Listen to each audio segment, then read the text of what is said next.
Zarba yo'llanadi va darvozabon qaytara olmaydi. Kylian Mbappe topdi. Qaytyapti Fransiya. Makron o'rnidan turdi. Koman. Kumanga o'xshab. Ha, nomlar hech qisi yo'q. Yana bitta hujum. Mbappe zarba. Gol! Kylian Mbappe! Dahshat! 7-chi gol. Uzrlar boyagi gaplar uchun Messidan o'tib ketyapti. Bitta penalti. Super pavarot.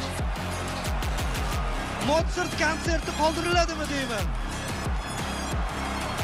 Bunaqa ssenariyni bilmadim. James Cameron ham o'ylab topa olmasdi. Ha, chunki cho'kib ketganda Titanik cho'kib ketgandan keyin chiqmagan. Hozir chiqdi bu Titanik qaytib. Zarba! Uchuch! Odammassan Kylian! Odam emas bu Fransiya! Dot. Nima qilyapti? Bu qirollar jangi she'rda aytilgan.